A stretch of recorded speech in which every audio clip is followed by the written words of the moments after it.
Under the auspices of an American religious foundation in October 2008, I had a public debate in Oxford with a Christian apologist, an Irish mathematician called John Lennox. A couple of days later, the same John Lennox went up to Scotland, to Inverness, where he spoke to a large audience, and he quoted the recent Oxford debate with me. But finally, and this is the grand irony, I was stunned last Tuesday night, completely stunned by this. Richard Dawkins started off by saying that he'd no difficulty with the concept of Einstein's God. Now, he says this in his book. Einstein's God, that is, in some sense, the laws of nature or something like this, which is interesting because it shows that he senses there's a need for an explanation of the beginnings of things. We asked him directly, how did it all begin? He doesn't know. So it's a matter of faith, whether it's blind or not, you must judge, for him, that there's a purely naturalistic explanation of it. But the very fact that he would talk about Einstein's God, even in his book, fascinated me. But now came the stunning revelation. And I missed it in one sense, and when the lecture was over, I realized what he'd said. He said a good case could be made for the deistic God. Well, that's staggering.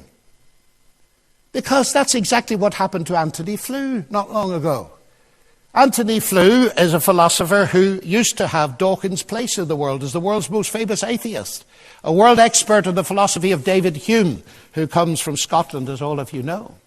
And Antony Flew, at a high age, has become convinced of deism. That is, there is a God who started it all off. And what convinced him? DNA. And its complexity. The nature of its complexity. Not just that it's complex. This glass of water is complex, ladies and gentlemen. It's the semiotic nature of the complexity. And yet here is Richard Dawkins last Tuesday saying, a good case can be made for a deistic God. But look what that does with his argument. From simple to complex. Deism says there must have been a God in the beginning to start it off because it's too complex.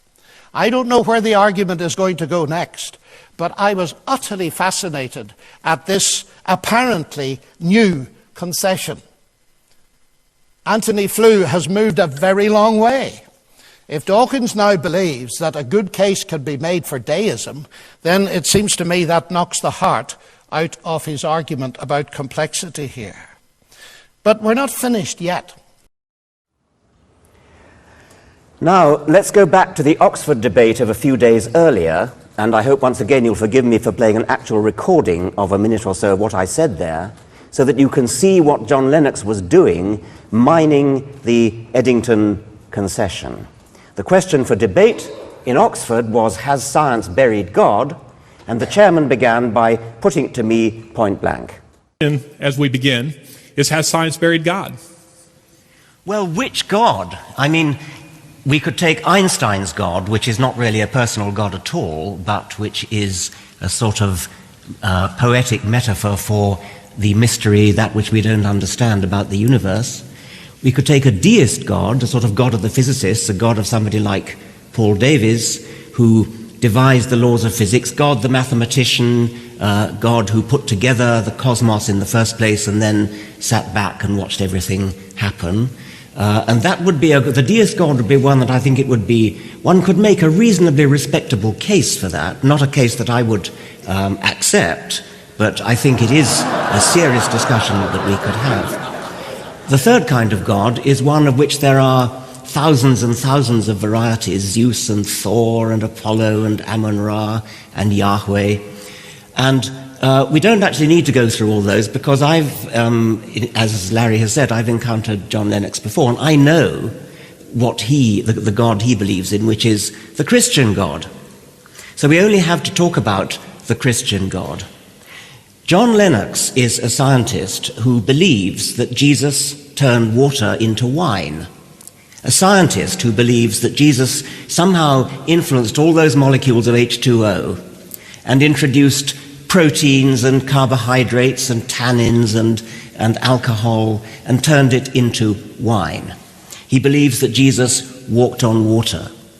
I had been accustomed to debating with sophisticated theologians, and I come across John Lennox, who is a scientist who believes in all those things. In particular, he believes that the creator of the universe, the God who devised the laws of physics, the laws of mathematics, the physical constants, who devised the parsecs of space, billions of light years of space, billions of years of time, that this paragon of physical science, this genius of mathematics, couldn't think of a better way to rid the world of sin than to come to this little speck of cosmic dust and have himself tortured and executed so that he could forgive himself.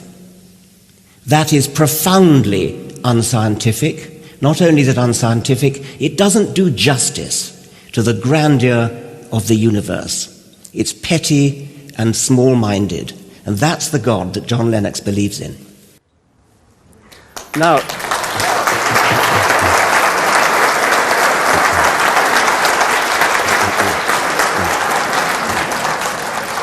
I think you get the point. I was precisely doing an Eddington concession. I was saying you could perhaps make a case for a deistic God, one that I wouldn't accept, but that at least is an argument that we could have a serious argument about. We could actually talk about that. That would be something that we could have a scientific disagreement about, perhaps. But I didn't need to do that because I already knew that John Lennox believed that Jesus turned water into wine, walked on water, etc. I was deliberately making the Eddington concession about deism in order to show up, by contrast, the fatuousness of this man's beliefs. And yet see what he did? He took the Eddington concession, went up to Scotland 2 days later, and said that I was being converted to deism like Anthony Flew.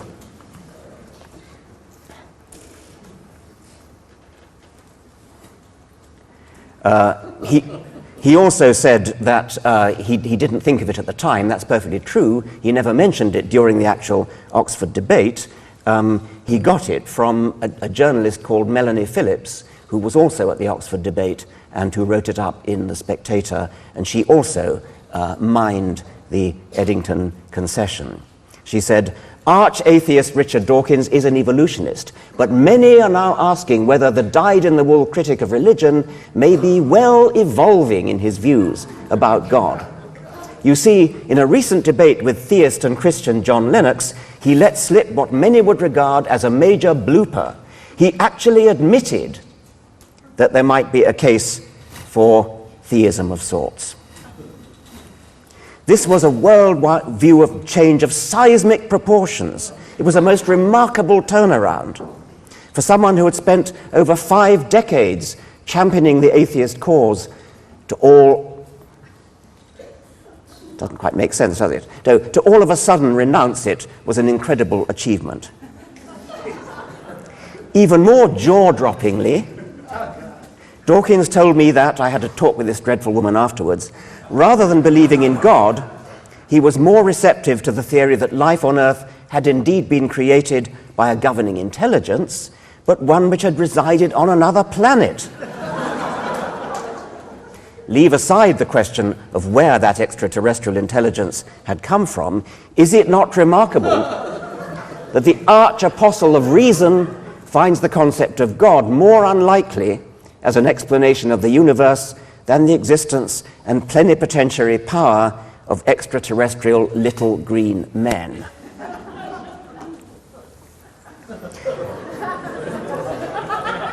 Melanie Phillips is sufficiently infamous throughout Britain. You won't have heard of her, but she is infamous as one of the most bigoted and unpleasant journalists in the whole of British journalism. It's easy to see why John Lennox, in his Scottish speech, preferred not to acknowledge her as the source of his stunning and staggering revelation.